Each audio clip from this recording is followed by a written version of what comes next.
Hola, bienvenidos. Hoy revisaremos otro de los temas de parasitosis causadas por gusanos, por helmintos intestinales, estos que hacen ciclos sistémicos, muy parecido al tema de Ascaris que revisamos la clase pasada.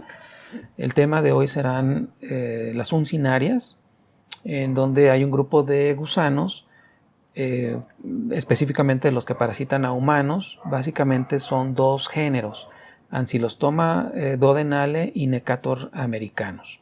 En general se les conoce como gusanos gancho por las características morfológicas de los gusanos. Aquí está esta caricatura que trata de representar el gusano con el aspecto de gancho. El gancho en realidad no es en la parte final del gusano, sino es en la cabeza. Ahorita vamos a revisar cuál es la morfología de estos gusanos adultos.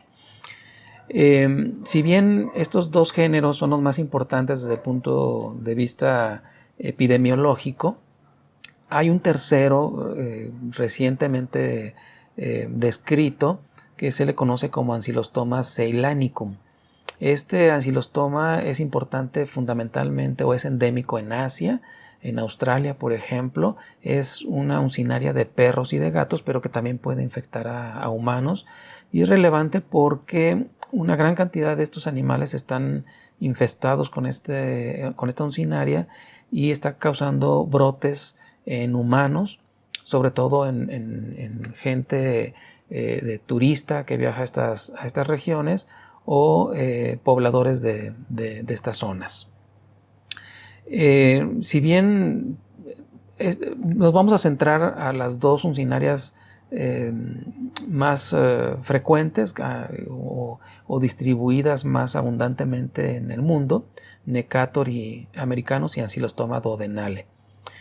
Necator americanos es el que está más extendido a nivel mundial, y Ancylostoma tiene una prevalencia mayor en la región asiática. Sin embargo, ambos géneros pueden encontrarse en todo el mundo en diferentes regiones. Recuerden que, como todos los nemátodos que hemos revisado, pues tienen fase de adulto, fase de huevo y fase de larva. Vamos a revisar la fase de adultos. Los adultos son gusanos pequeñitos, alrededor de 1 centímetro de longitud, filiformes, blanquecinos, y son nemátodos. Recuerden que son gusanos cilíndricos. Los machos son un poco más pequeños, alrededor de 0.5 a 0.8 milímetros. Entonces son gusanos muy pequeñitos, pero son geohelmintos. Es decir, una fase de su ciclo biológico debe de permanecer en suelo, muy parecido a lo que vimos con Ascaris, para poder desarrollarse a la fase infectante.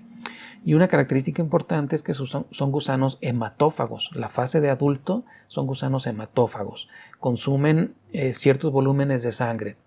Recuerden que ya vimos un gusano nemátodo intestinal también hematófago. No sé si lo recuerdan, al gusano que tenía forma de látigo, los tricocéfalos, Trichiuris trichiura. Este tipo de gusanos, las uncinarias, son hematófagas. Y eso es muy importante porque es uno de los datos clínicos más relevantes de la enfermedad, de la uncinariosis, básicamente la anemia. El hábitat de estos gusanos adultos es el duodeno y parte del yeyuno, fundamentalmente el duodeno. Sí tienen unos organelos de fijación muy importantes para poder mantenerse ahí en esa zona. Tienen una cápsula bucal grande, es una boca que siempre la mantienen abierta, y a través de esa boca pueden introducir una región o un segmento de la mucosa duodenal. Esta estructura pues se llama cápsula bucal, y dentro de la cápsula bucal tiene estructuras que le permite mantenerse fija en la mucosa, o placas o dientes, dependiendo del género de uncinaria que estamos hablando. En un momento lo revisaremos. La parte del gusano por la cual recibe su nombre de gusano gancho es en la parte anterior. La parte de la cabeza está ligeramente curva, y eso es lo que le da el aspecto como de un gancho, en esa curvatura en la parte anterior. Una característica distintiva es que los machos, como hemos estado hablando en los gusanos anteriores, la forma de distinguirlos era que el extremo posterior estaba curvo y ahí tenían las espículas que les servían para copular. En este caso los machos no son curvos, al revés, sino que el extremo posterior es ancho, tienen una especie de abanico y se le llama bolsa copulatriz. Ahí en esa bolsa es en donde se encuentran las espículas. Esta es la imagen de los adultos. Acuérdense, son pequeñitos de 1 centímetro. Esta es una hembra y este es un macho. Esta curvatura es parte de la flexibilidad que tiene el gusano. ¿De acuerdo? Es la parte anterior, no es la curvatura que le da el origen, el aspecto de gancho. Esta es esta curvatura muy ligera que tiene el gusano, apenas perceptible. En una imagen siguiente lo vamos a apreciar con más detalle. Pero quizás lo importante es señalar que el extremo posterior en las hembras termina en punta y el extremo posterior en los machos termina en esta estructura como abanico, esta bolsa copulatriz. Esta es la forma de distinguir machos y hembras. Aquí está un acercamiento del extremo posterior del macho, como está esta bolsa copulatriz en forma de abanico, y estas son las espículas que utiliza para introducir los espermas en la vagina de la hembra. ¿Cómo podemos distinguir Necator americanus de Ancylostoma duodenale en los adultos? Pues es relativamente fácil. En la cápsula bucal, en la parte anterior del gusano, en la cabeza, digamos, es donde se pueden distinguir las especies, los géneros. Necator americanus, esta es su cápsula bucal, que recuerden siempre está abierta, y dentro de la cápsula bucal tiene estas dos placas cortantes. ¿Sí? Entonces, Necator americanus tiene placas bucales. En realidad tiene dos en la parte dorsal y tiene otras dos en la parte ventral, pero son muy pequeñas que no se alcanzan a apreciar en esta imagen. ¿Sí? Pero pues no sé, el aspecto que tiene de esta micrografía electrónica de barrido, pues es como de una cara de un ancianito o de un, no sé, de una cara sin ojos, ¿no? Parece que no tiene ojos, a diferencia de Ancylostoma, que da la apariencia de una cara pero con ojos. No son en realidad ojos, son escotaduras de la cutícula, pero en esas imágenes da la apariencia de ojos, a diferencia de la anterior, ¿verdad? Que parece cieguito en este caso, ¿no? Pero son rugosidades o escotaduras de la cutícula, no tienen ojos, no vayan a pensar en eso. Bueno, la cápsula bucal está amplia y en el caso de Ancylostoma, pues tiene dientes. ¿Sí? Tiene dos pares de dientes, generalmente ubicados en la parte dorsal del cuerpo. Y estas estructuras son las que utiliza para mantenerse fijo en la mucosa duodenal. Lo que hace es introducir una parte de la mucosa en esta cavidad y con los ganchos o con las placas semilunares se queda anclado. Aquí vemos nuevamente una imagen, un acercamiento de un ancylostoma. Aquí se ven los dientes, la cápsula bucal, y lo que me gustó de esta imagen es este acercamiento de la cabeza en donde se ve la curvatura que les comentaba, que les da el nombre de gusano gancho. Es una curvatura muy muy ligera. En un corte histológico, para que vean cómo en la cápsula bucal mete un segmento de la mucosa duodenal. Y entonces con los dientes se fija y ya no se separa. ¿De acuerdo? Toda esta parte de la mucosa que introduce en la cápsula bucal está en contacto con esta parte que es el esófago del gusano. Si se fijan, es una parte que tiene una musculatura muy fuerte, muy abundante, que justamente le permite bombear o estar succionando sangre de toda esta mucosa que introdujo en su cápsula bucal. ¿Sí? Entonces de esta forma se alimentan, están succionando sangre. A pesar del tamaño tan pequeñito que tienen, 1 centímetro, pueden succionar una gran cantidad de sangre comparado, por ejemplo, con tricocéfalos, que era un gusano de 5 centímetros, pero en relación al tamaño ingiere menos cantidad de sangre que estas uncinarias. Ahorita vamos a ver qué volumen de sangre pueden succionar. Pero una vez que se atrofia esta parte de la mucosa que ya no pueden succionar sangre, se separan y van y ubican otro segmento de la mucosa. El problema es que cuando hacen eso, esta parte de la mucosa ya utilizada, digámoslo así, tiene una reacción inflamatoria y está llena de enzimas del gusano.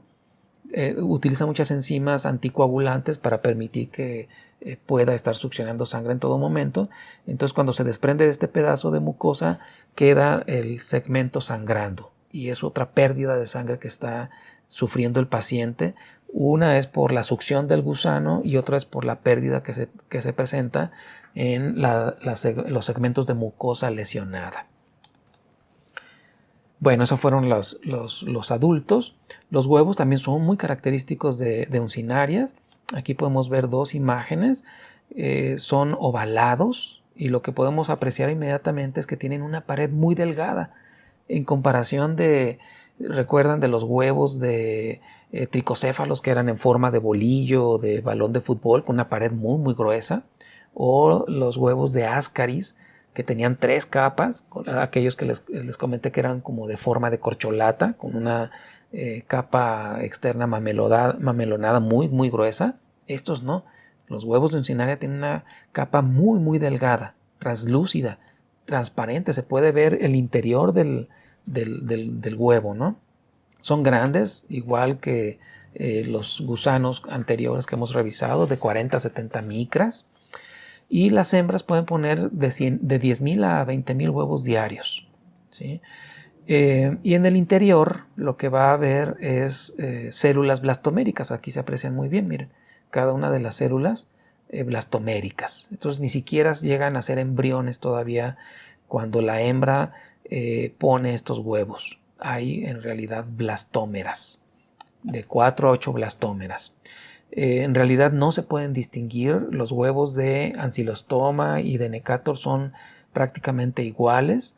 Entonces, cuando se identifican en el laboratorio, se reportan solamente como huevos de uncinarias, sin establecer la especie o el género, porque no se puede a través de microscopía y con la identificación del huevo. Entonces, así es como salen en las heces de las personas parasitadas con uncinarias.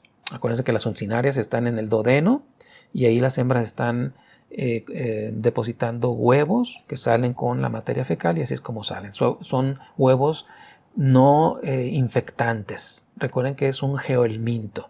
Entonces, este huevo debe caer en el suelo y permanecer ahí en ciertas condiciones para que pueda transformarse ahí adentro una larva y ahora sí ser infectante. Una vez que los huevos caen en el suelo, si se encuentran en las condiciones adecuadas de humedad, de sombra, de materia orgánica, se van a convertir en larvas y realizan en un plazo de 48 horas, realizan 2 mudas. Se transforman de larva L1 a L2 y se convierten en larvas conocidas como rhabditiformes. Son larvas que miden alrededor de unas 300 micras que lograron abrir el cascarón del huevo y ya están en el suelo. Son larvas que se van a estar alimentando activamente de la materia orgánica que hay ahí en el suelo y por eso es importante que haya mucha más humedad, muy parecido a lodo o a fango.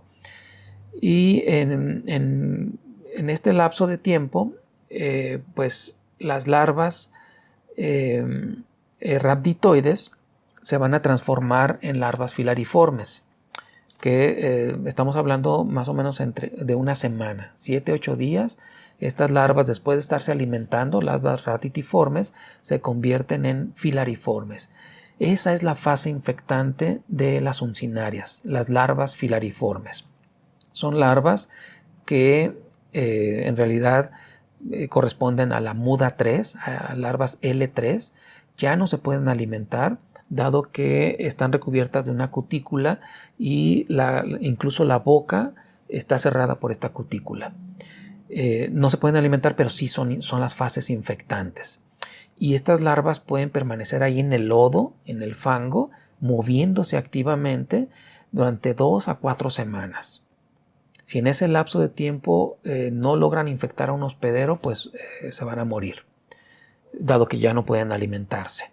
Pero son larvas que tienen un tropismo muy específico hacia la luz y hacia la superficie del líquido donde se encuentran. Entonces generalmente están ubicadas en forma vertical, moviéndose activamente en la superficie del líquido donde se encuentran. Muy bien. Entonces esas dos son los tipos de larvas que hay en estos gusanos, en las uncinarias, y se encuentran fundamentalmente en la tierra, en el suelo. Recuerden, con un suelo con gran cantidad de humedad y de materia orgánica. Desde el punto de vista epidemiológico, esta es una de las geohelmintiosis más frecuentes a nivel mundial. Estamos hablando de las más frecuentes, son ascaris, tricocéfalos y justamente estas, las uncinarias.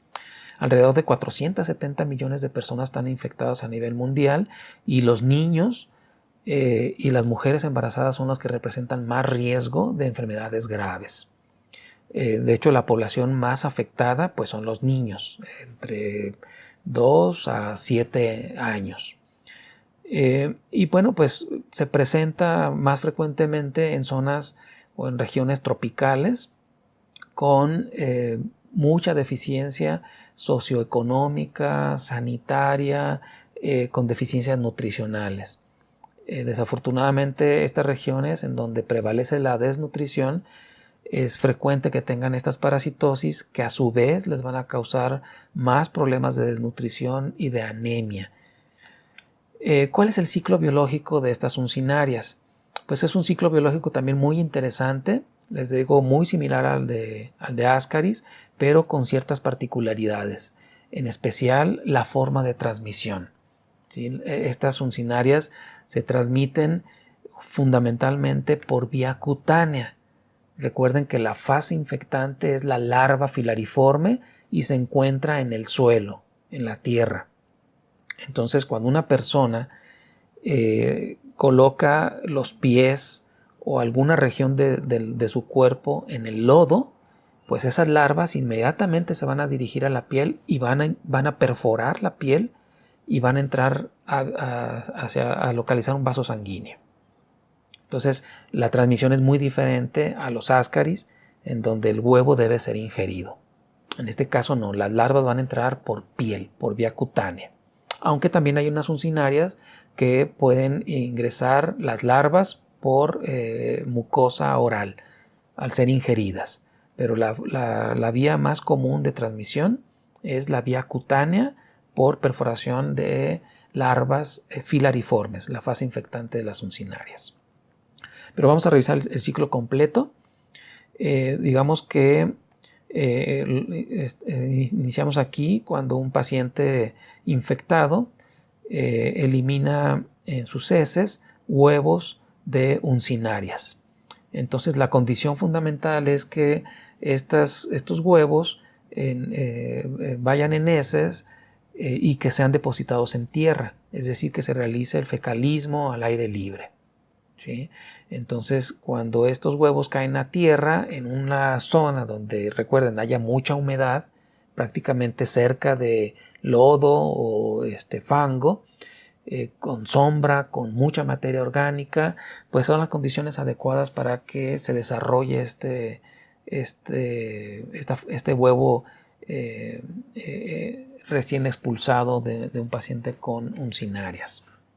Entonces recuerden que inicialmente este huevo está blastomérico, lo que tiene son células blastoméricas, pero al caer en el suelo en estas condiciones que les acabo de señalar, en un lapso muy corto, 24-48 horas, se va a poder desarrollar en una larva. Recuerden que inicialmente es una larva rhabditiforme.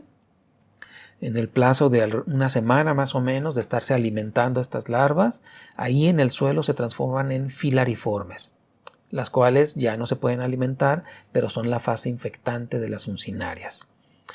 Cuando una persona llega a esos sitios, pasa por esos lugares, pisa, por ejemplo, introduce la piel del pie en ese fango o se sienta, se acuesta en esa zona fangosa, pues las larvas inmediatamente se van a dirigir a la piel, tienen un tropismo muy especial hacia la piel de las personas, de los humanos. Y inmediatamente van a perforar la piel. Se ha estimado que pueden realizar esta perforación entre 30 minutos a 6 horas, dependiendo de el hospedero, del tipo de piel que vaya a perforar la uncinaria y del género de la uncinaria. Entonces estamos hablando que regularmente entran por los pies, por la piel de los pies, cuando las personas andan descalzas y se ponen en contacto con esta tierra contaminada con larvas filariformes de uncinarias. Entonces estamos hablando del pie. Por lo regular, ¿qué zona de la piel del pie creen ustedes que sea más común por donde entren estas larvas filariformes? ¿Entrarán por la planta del pie? ¿Entrarán por el dorso o por los espacios interdigitales? ¿Cuál creen ustedes que es la piel más flexible, más blanda para que puedan entrar las uncinarias? Exactamente, justamente los espacios interdigitales. Es donde tenemos una piel más flexible, más blanda, y por ahí pueden entrar las uncinarias más fácilmente. Pueden entrar por cualquier región de la piel, realmente, pero si ellas pueden seleccionar, digámoslo así, entre comillas, qué parte de la piel, pues van a seleccionar estos espacios interdigitales. Y por ahí entran rápidamente. Penetran la piel e inmediatamente van a localizar un vaso sanguíneo en el tejido celular subcutáneo. Recuerden que son larvas que miden ya alrededor de 500 a 700 micras, es decir, medio milímetro, pero son muy muy delgaditas, medirán quizás algunas 20, 30 micras de grosor. Entonces, pues en muchas ocasiones las personas no se dan cuenta cuando están las larvas introduciendo a través de la piel. Puede pasar desapercibido. Ya es que la persona está llena de lodo, está caminando quizás y no se da cuenta de que está siendo atacada por larvas filariformes de uncinarias. Entonces ya dentro de los vasos sanguíneos o de vasos linfáticos, las larvas van a ser arrastradas por la circulación sanguínea hacia la vena cava inferior, y a partir de ahí van a seguir el mismo ciclo que Ascaris lumbricoides, el mismo ciclo sistémico. Es decir, la vena cava inferior las va a llevar hacia la aurícula derecha y luego hacia el ventrículo derecho, y son expulsadas por las arterias pulmonares hacia las capilares alveolares. ¿Sí? Y ahí, cuando llegan las larvas, igual que Ascaris, van a perforar la membrana alveolo-capilar y van a caer directamente al saco alveolar. Entonces, nuevamente pasan de sistema circulatorio a aparato respiratorio. Ya perforando la membrana alveolo-capilar, caen directamente a los alveolos. Y ahí van a dejar una muda. Y la ruptura de los vasos sanguíneos van a provocar sintomatología.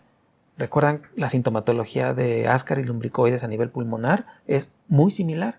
El famoso síndrome de Loeffler o el ciclo de Loss que realizan estas larvas a nivel pulmonar. Con la muda que dejan ahí, pues se genera una reacción de tipo alérgico y el paciente va a tener manifestaciones clínicas, además de la perforación de la membrana alveolo-capilar. Y bueno, las larvas van a ir creciendo, mudando, y van reptando. Entonces se van a dirigir por los bronquiolos, por los bronquios, la tráquea, son expulsadas por el fenómeno de la tos, o ellas mismas flanquean la epiglotis y caen a la faringe. Entonces ya en la faringe son nuevamente deglutidas. pasan nuevamente al esófago, al estómago. Recuerden que son ya larvas grandes, ya de 1 milímetro, 2 milímetros, y no les pasa nada con el ácido gástrico ni las enzimas gástricas. ¿Sí? Entonces llegan al duodeno y ahí en el duodeno completan su maduración. En un lapso de unas 2 o 4 semanas más se convierten en adultos y se pegan a la mucosa con su cápsula bucal, ya sea dientes de ancilostoma o placas semilunares de Necator americanus, y ahí se empiezan a alimentar de sangre del individuo.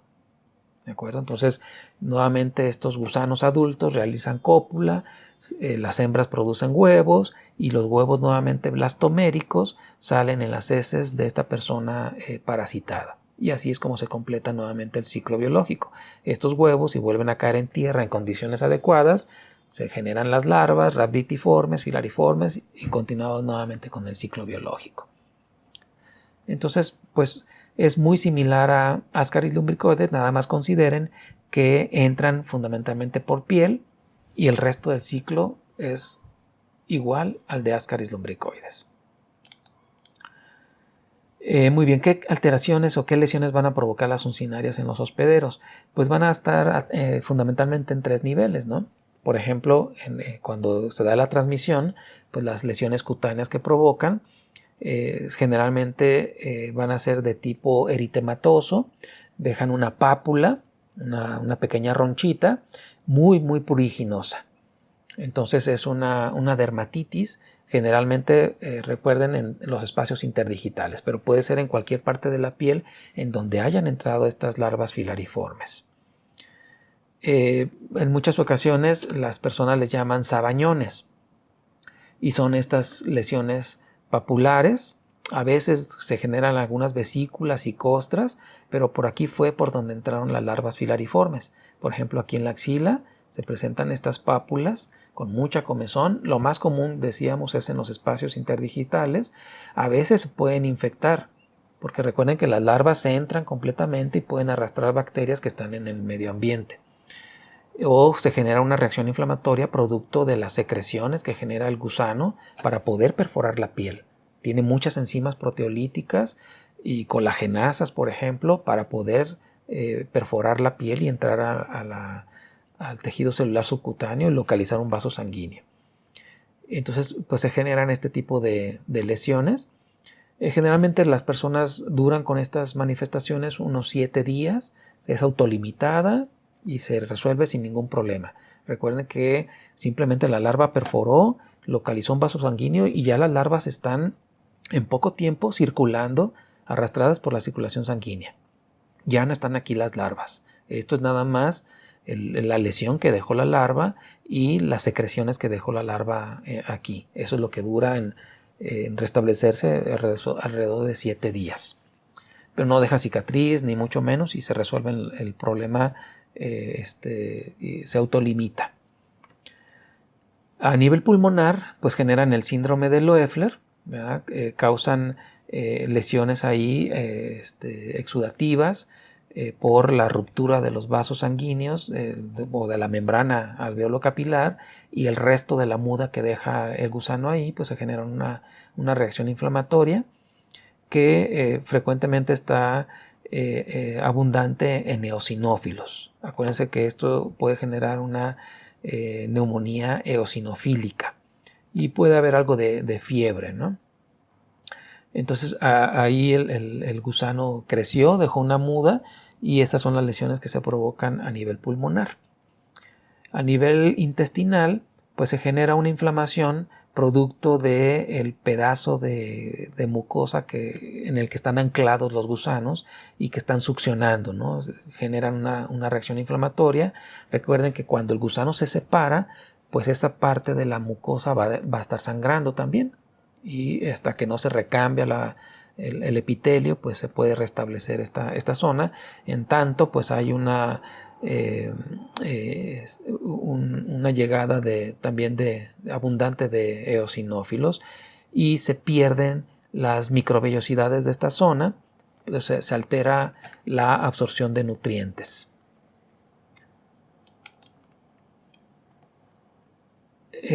Entonces, bueno, esto es lo que les comentaba, ¿no? Que se van desprendiendo los gusanos y van dejando aquí lesiones hemáticas, inflamatorias y hemáticas que siguen sangrando. Entonces es una pérdida de sangre que se cuantifica además de la que el gusano está ingiriendo para pues generar la anemia que se presenta en estos pacientes, ¿no? Más o menos cada gusano logra succionar alrededor de 0.5 mililitros de sangre por día. Entonces es una cantidad muy grande de sangre para el tamaño del gusano, 1 centímetro.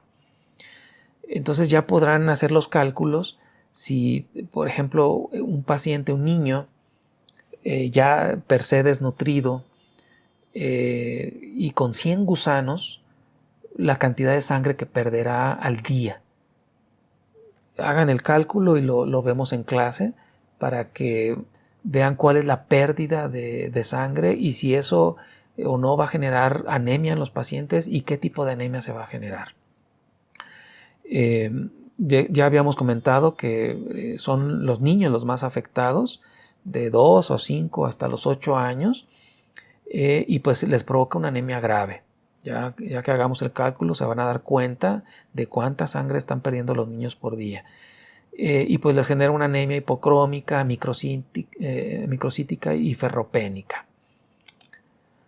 ¿Qué sintomatología va a presentarse en la uncinariosis?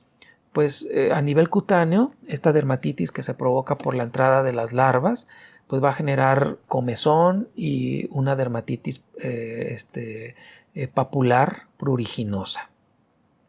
A nivel pulmonar, pues se genera tos, puede haber hemoptisis, recuerden que se están perforando las membranas alveolo-capilares, puede haber fiebre o febrícula y se comporta como una neumonitis o una neumonía eosinofílica. Por lo general pues es transitoria, durará también 1 semana, 9 días, se autolimita y ya se resuelve sin ningún problema. A nivel intestinal, pues las manifestaciones clínicas dependerán de la cantidad de gusanos que tenga el paciente.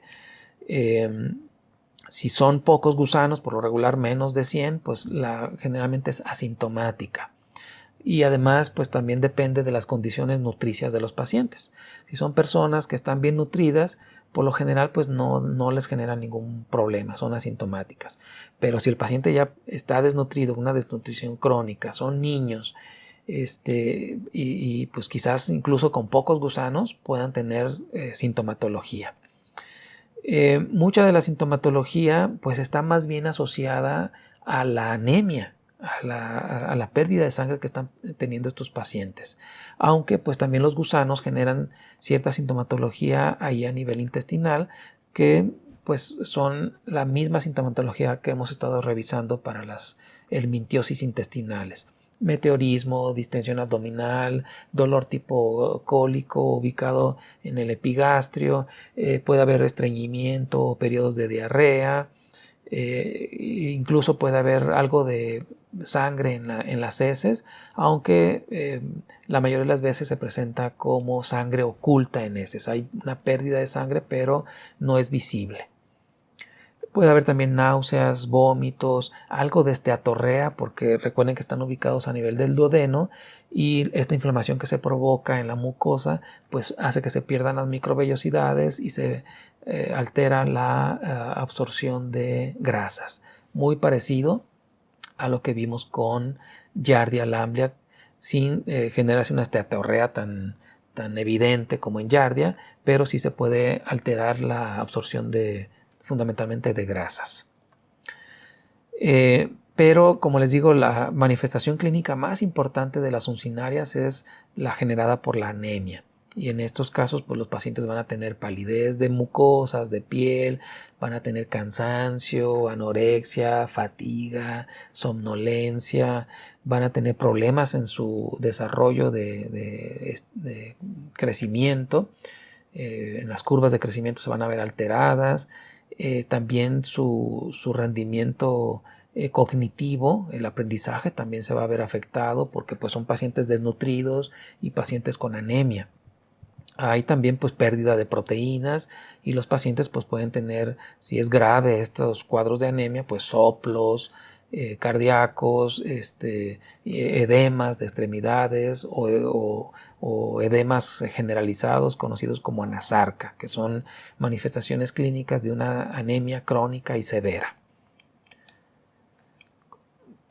Bueno, entonces, desde el punto de vista clínico, pues un paciente puede tener un cuadro de desnutrición y cuadro de anemia, y con esos datos uno puede pensar en uncinarias, a lo mejor sin centrarse en las manifestaciones intestinales. O sea, pudiera no tener ni meteorismo, ni diarrea, ni constipación, ni nada de eso, simplemente desnutrición y anemia. Eso puede ser datos clínicos de uncinarias.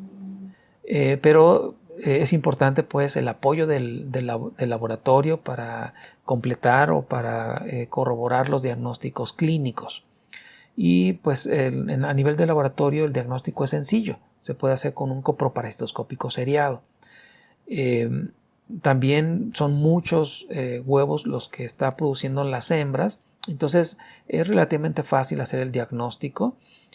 Quizás se necesita cierta experiencia porque estos huevos, al ser muy translúcidos, recuerden la capa muy delgadita, se pueden confundir con células vegetales.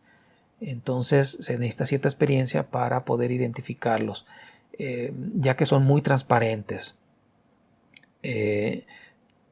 Comúnmente se puede hacer coproparasitoscópicos cuantitativos para identificar cuántos huevos y cuántos gusanos puede haber en el paciente. Estas técnicas se llaman técnicas de Kato-Katz o de Stoll, y nos podemos contar los huevos por gramo de heces. Y eso nos permite entonces saber la cantidad de gusanos que tiene un paciente. Pueden hacer diagnóstico también por técnicas inmunológicas. Hay técnicas rápidas de cartucho para determinar el antígenos fecales, coproantígeno, o a nivel de suero detectando los anticuerpos de los pacientes, aunque estos más bien se utilizan para estudios epidemiológicos. Se pueden realizar también coprocultivos, no en el sentido de los coprocultivos para bacterias.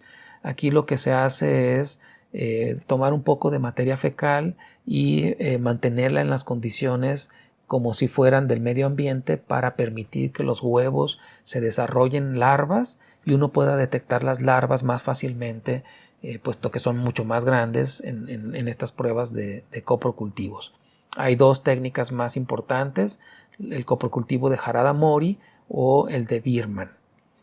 Que los vamos a revisar ahorita en un momento para que vean cómo se hacen.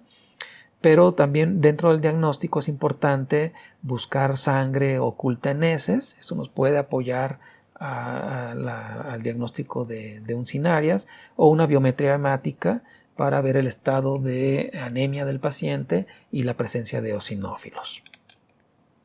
La técnica de coprocultivo de Harada-Mori es muy sencilla. Hay diferentes variantes. Digamos que la tradicional es un tubo de ensayo en la cual se coloca un poco de agua y se sumerge una parte de un papel filtro impregnado con las heces del paciente.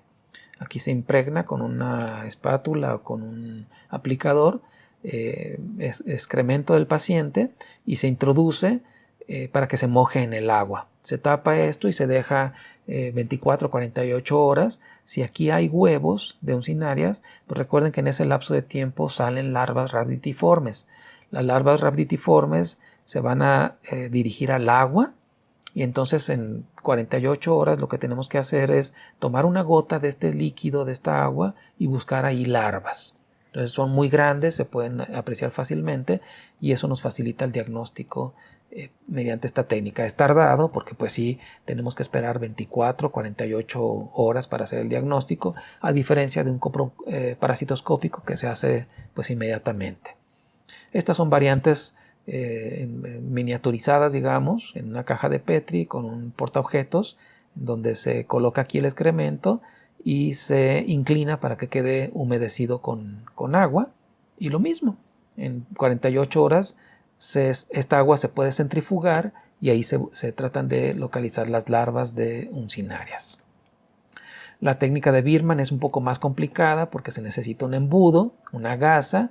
Aquí se deposita materia fecal y este embudo está conectado con una manguera cerrada aquí con una pinza, y se le agrega agua para que quede humedecida el excremento o la gasa con el excremento.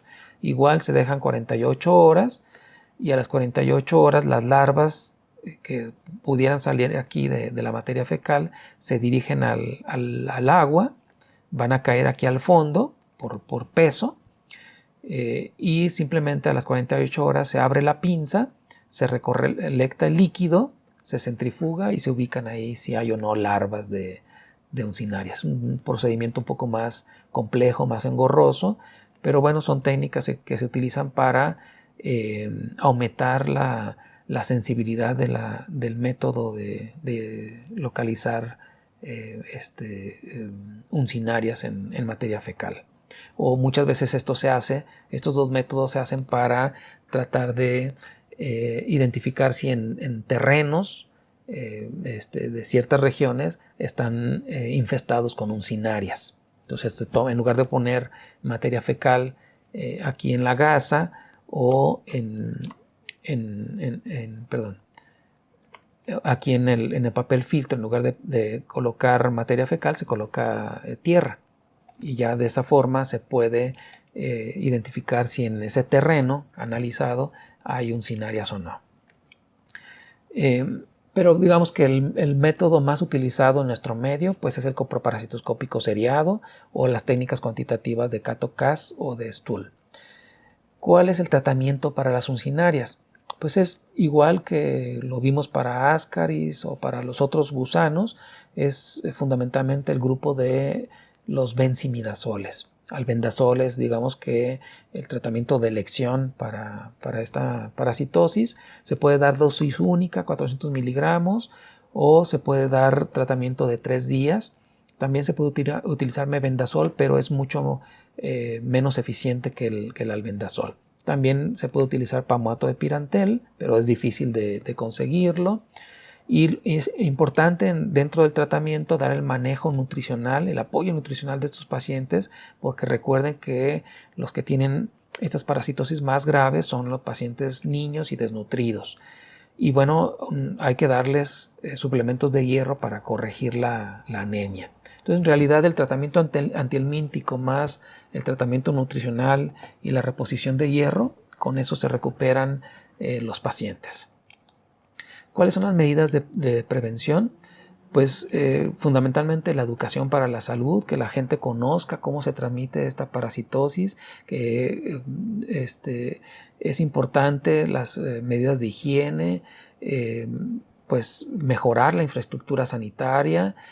Si no se puede dotar de drenaje, de agua potable, pues al menos que las personas tengan letrinas adecuadas, que se evite a toda costa el fecalismo al aire libre.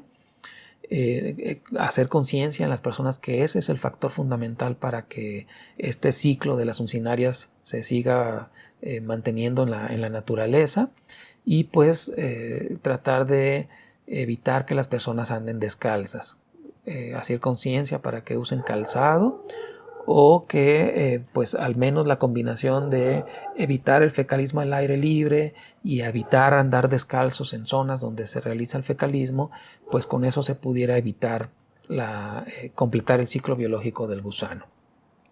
Las medidas higiénicas generales también son importantes, hacer hincapié sobre todo en los niños, supervisarlos y así insistir en ellos en el lavado de manos, en el aseo personal, en tratar de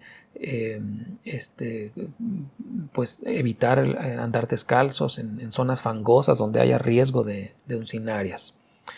Y bueno, pues también una medida importante de prevención es combatir la desnutrición en estos niños, ya que, pues como vimos, son más susceptibles a la enfermedad, y cuando la adquieren, pues tiene más gravedad que en personas con una adecuada nutrición. Muy bien. Finalmente, hacer hincapié en que si bien analizamos estas dos uncinarias, Ancylostoma y Necator, Hay uncinarias de animales, hay de perros, de gatos o de muchos otros animales, pero cobran relevancia las uncinarias de perros y gatos porque también pueden infectar a los humanos. Es un ciclo muy similar al de las uncinarias de humanos. Los huevos también de uncinarias de estos animales deben de caer a tierra y también se generan larvas. También hay terrenos infestados, fangosos, con larvas de uncinarias de perros o de gatos. Larvas filariformes, igual. Y estas larvas también pueden entrar por vía cutánea en los humanos. Solamente que no pueden atravesar toda la piel, no pueden llegar a tejido celular subcutáneo, se quedan solamente en la piel, en las capas superficiales de la piel. Y tratando de ingresar estas larvas, lo que hacen es desplazarse por la piel de las personas, formando estos reacciones inflamatorias eritematosas, serpintiginosas, que son el movimiento que hacen las larvas tratando de ingresar por alguna zona. No lo logran. Finalmente las larvas se mueren, pero antes de morir hacen todo este recorrido. Y lo que generan pues es mucha comezón en los pacientes y generan estas lesiones eritematosas, papulares, que finalmente se autolimitan, no tienen ninguna consecuencia en los pacientes, es más bien estético, pero bueno, pues si la persona se rasca mucho, puede llegar a infectarse secundariamente con bacterias. Esto se llama larva migrans cutánea y es causada entonces por uncinarias de animales, de perros o de gatos fundamentalmente. Es diferente a la larva migrans visceral que vimos para los ascaris de perros y de gatos, los toxocaras. ¿verdad? Es diferente, esa era visceral. Ya las larvas podían llegar ¿sí? A ojo, a cerebro, pero eran por vía, se transmitían por ingestión. Estas larvas de perros o de gatos, de estas uncinarias, entran por piel, pero hacen su recorrido en la parte superficial. Esta se llama larva migrans cutánea. Muy bien, con eso terminamos el tema y les agradezco mucho su atención. Hasta luego.